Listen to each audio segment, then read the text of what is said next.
Itong si Eli San Fernando, napapanood ko to sa TikTok. And mostly talaga ng mga content niya is questioning yung mga ginagawa ng mga politiko natin.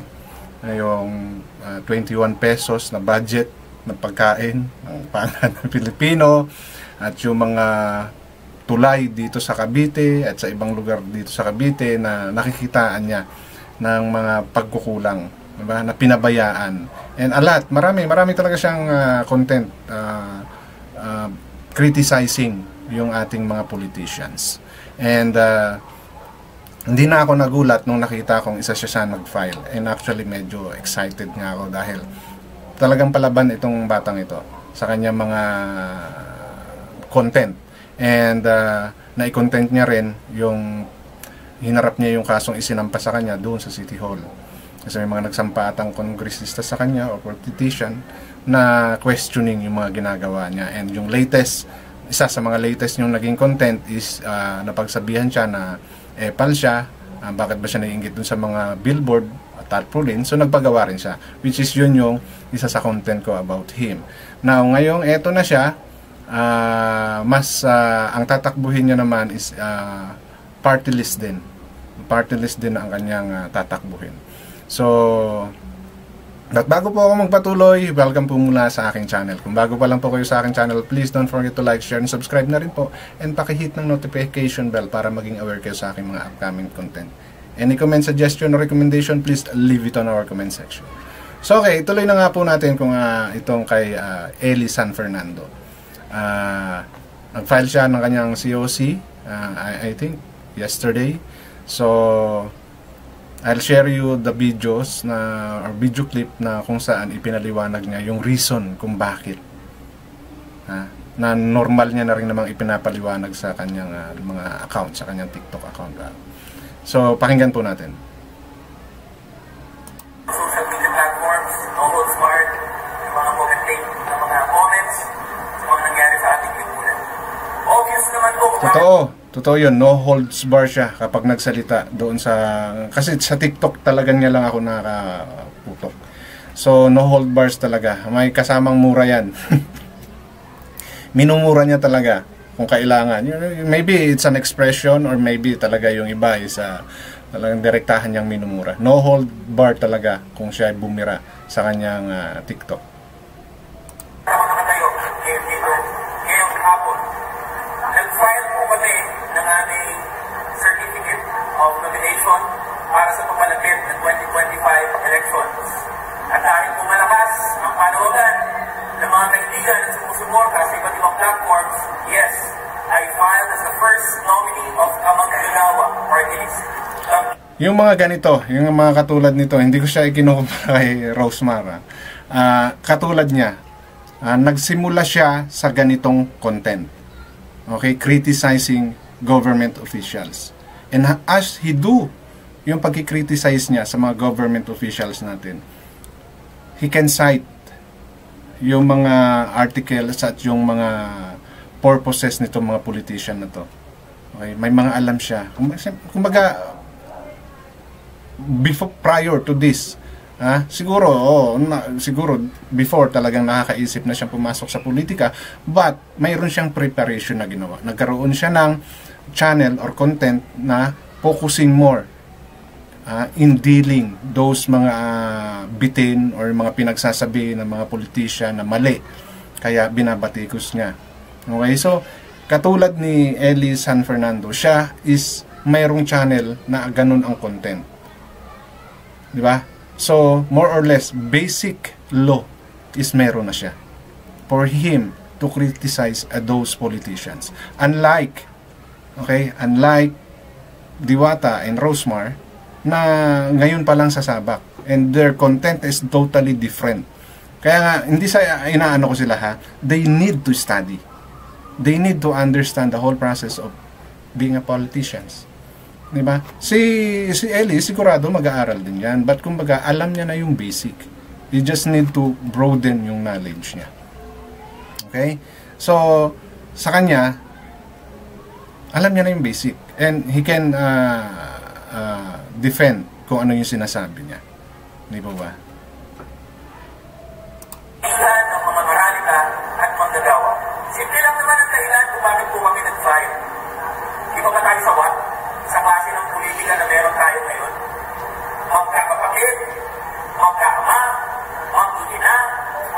pamilya ang namumuno sa atin. Alam niyo, yun yung masakit dito sa Pilipinas eh. 'Di ba? Parang namomonopolize na ng isang angkan. 'Di ba? Ang dami ng mga nakaupo sa gobyerno natin na magkakamag-anak. Diba? Ngayon nga sa Makati, kapatid magkalaban. I mean, bayaw, magkapatid pa rin.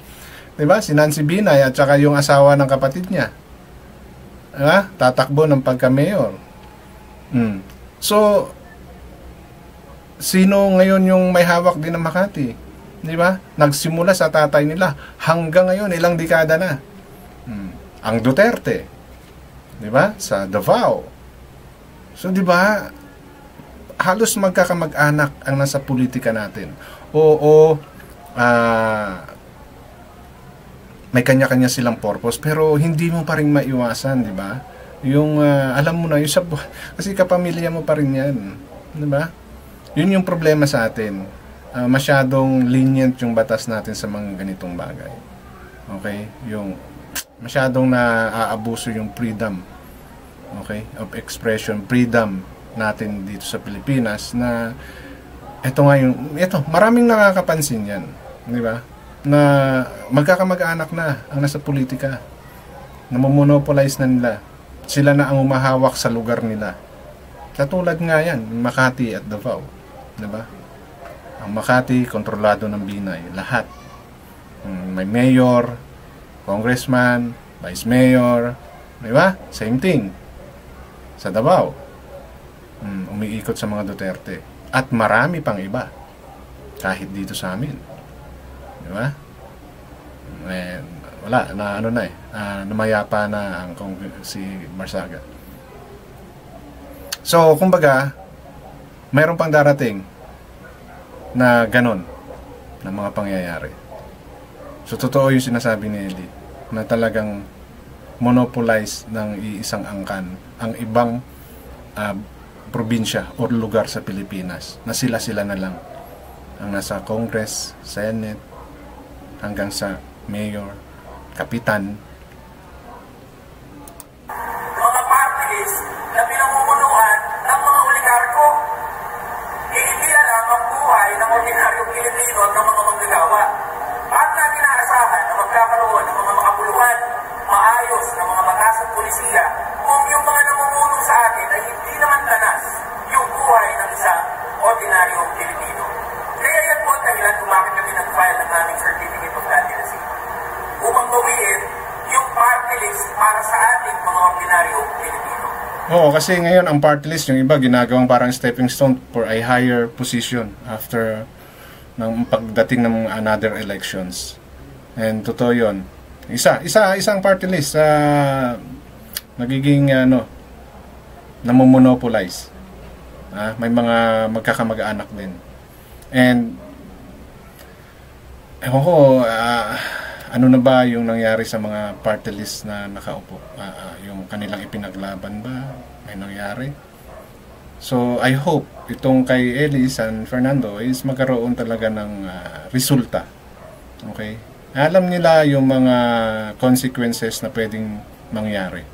Alam niya na manalo man sila, marami pa rin silang babanggain pagka sila nanalo para lang maipasa yung isa sa pinipilit nilang mawala na yung bracketing ng salary. Pangalawa, wala naman po kami pinapangako na kahit ano. Hindi kami mangangako ng langit, lupa at saka mga bituin. Hindi rin kami mangangako ng sangkatutak na ayuda at blessing para lang makuha namin ang boto nyo papunta sa mga Manggagawa Party List. Dalawa lang po ang major na bibit-bitin ng Manggagawa Party List. Una, huwagin na ang walang kwentang provincial rate. Panahon na para ipantay ang sahod ng mga manggagawa, NCR, Luzon, Visayas at Mindanao. So, ang pagkakaalam ko kaya nagkakaroon ng ganyang mga parang bracketing yung sahod kung nakadepende sa mga lugar mo kasi as one of the reason na alam ko is magkaiba raw, okay, let's say ang source ng mga pagkain is halimbawa sa Baguio, maraming mga pagkain na doon is abundance doon. Kumbaga, yun yung ilang main source na kapag doon mo binili, mura. Diba? Mura daw. So, kaya, since mura doon, so ang cost of living doon, mas mura. Isa yun sa alam ko, ha? Alam ko. So, correct me if I'm wrong. So, unlike daw sa Maynila, dahil nga parang probinsya, di ba? Yung travel cost nun, so, kaya nagkakaroon ng magkakaibang minimum wage na tinatawag. Kaya pag nasa Maynila ka, kasi nga, mas mahal ang bilihin sa Maynila, ikumpara mo sa probinsya. Yun yung normaling sinasabi. Kaya mayroong magkakaibang pasahod, minimum wages. Pero kung susumahin mo, di ba? Mangilan-ngilan lang halimbawa sa probinsyang ito, yung mura yung bilihin. Pero yung mga common foods na kinukonsume natin, bigas, asukal, kape, hindi na nagkakaiba ng presyo yan, di ba? So, yun yung reason. Kaya may nagpupush talaga na ngayon, namatay na naman nga, di ba? Wala na naman. Pag-uusapan lang, every Mayo 1, dahil Labor Day, pero may nangyayari ba? Hindi na pag-uusapan. So, I hope, dito, kung sakaling lumusot sila kamanggagawa, mabigyan talaga ng pansin yan, which is malaking tulong yon sa mga trabahador. Diba? Ang magiging problema mo naman yan kapag sinunod talaga raw nila yung magpantay-pantay yung minimum wage, may mga small company na pwedeng magsara. So and pag nagsara ang company, mas maraming madi-displace na mga trabahador. So that's another reason. So let's see kung paano ilalaban nila ng kamanggagawa yung kanilang pinaglalaban na pantay-pantay na minimum wage. Ang sahod ng mga manggagawa. Mismong Department of Labor and Employment, sinasabi, kasa daw. Kasa daw ang sahod ng mga manggagawa. Hindi namin pinaniniwalaan itong sinasabi ng Department of Labor. Actually, kahit nasa Maynila ka or nasa probinsya ka, yung mga minimum wages, hindi na talaga magkakasya. Hindi na talaga magkakasya dahil ilang beses tumataas ang sahod ng isang empleyado dito sa Pilipinas. Di ba? At ilang beses tumataas yung mga bilihin. Di ba? Sa isang normal ng pamilya, may isang anak, mag-asawa at may isang anak na nangungupahan. Di ba? Ang upa, tubig, ilaw, kung nag-aaral ang anak mo na. Mostly, ang computation is 700. Ang minimum na kailangan ng isang pamilya.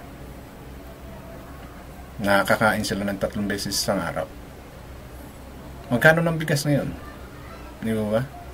So, kumbaga, yung pagtaas ng sahod is hindi umuukma sa pagtaas ng mga common goods na kailangan para mabuhay. Right? So, yun yung problema. Talagang hindi kasya ang sahod na binibigay. Kaya lang kasi meron silang mga reasons din. And which do you prepare? Mas dumami ang unemployment or magtiyaga kayo dyan sa sahod na ibibigay namin. Tipong ganun. Panahon na para itaas ang sahod ng mga manggagawa. Lagi na lang tayo naiipit doon sa politics of color parties. Ang liplip po ng manggagawa issue kung sino po ang mga susuporta para buwagin ang provincial rate. Sino ang magtataas ng sahod, hindi magsama-sama kami doon sa Kongreso. Pero tiwala po ko sa katagalan ng panahon. Wala namang congressman na tumitlik doon at nagsabi, buwagin yung provincial rate. At sura ko, pag sakaling na papasok ang kamanggagawa doon sa Kongreso, tatlong lahat po ang congressman, iisa lang po ako. No? Pero willing po na makipaglaban, makipagpakmakan doon sa loob ng Kongreso, makalaban yung mga gusto kumalaban, pero ilitigan po natin itong provincial rate. Buwagin na yan. So, sino gusto sumama, sino gusto sumuporta para buwagin itong provincial rate, we are more than willing to work with them. Issue-based po tayo, issue ng mga manggagawa at politics of color. We fully understand that, ma'am. Sabi ko nga po, even if we win one seat in Congress, there are more than 300 congressmen inside the House of Representatives. Wala po kaming ilusyon na magiging madali yung laban. So kung hindi pakitundan at magsasama-sama itong kongresista, doon sa loob ng House of Representatives, maraming manggagawa sa labas ng Kongreso. Kung hindi yan lulusot doon sa loob ng Kongreso, file namin yan, paulit-ulit, wala kaming gagawin. Gagawin namin yung mga nandun sa loob ng Kongreso. At siyempre, sasama namin yung malawak na hanay ng mga manggagawa sa labas ng Kongreso. Dahil kung hindi makikinig yung mga congressman sa loob ng Kongreso, di maghihingan kami sa labas ng Kongreso hanggang mapakinggan at bumigay itong mga congressman na to. So sa base sa sinasabi ni Ellie, talagang kumbaga sana, no? Hindi lang sa salita niya gagawin yung mga sinasabi niya yan. Dahil kung pakikinggan mo siya, talagang desidido, buo ang loob sa gusto niyang ipagawin pag sila yung nanalo. Alam niya yung mga consequences na yes, mananalo ka, pero the battle is just the beginning nung gusto mong ipaglaban. And yan nga, may rallying mangyayari in case na hindi pakinggan ng 300 plus sa Congress yung gusto nilang ipagawa. So I hope talagang manindigan siya kasama yung mga taong nakasuporta sa kanya na magawa ng paraan itong salary gap ng ating mga common manggagawa. Isa sa reason niyan kaya maraming nag-abroad. Dahil hindi enough ang kita dito sa Pilipinas. Diba? So, yon yung isa sa mga kailangan niyang alamin. Diba? And maybe, I don't know, if he's aware na isa yan sa mga nagiging reason ng mga small-time company na kung itataas natin ang sahod ng mga yan, diba? Mas maraming mawawalan ng trabaho. So, ano ang pipiliin ninyo? Yung tumaas ang sahod o mas maraming mawalan ng trabaho? So I hope may sagot dyan si Elisan Fernando. Oras na sila ang maluklok dyan sa isang seat ng party list nila na kamanggagawa.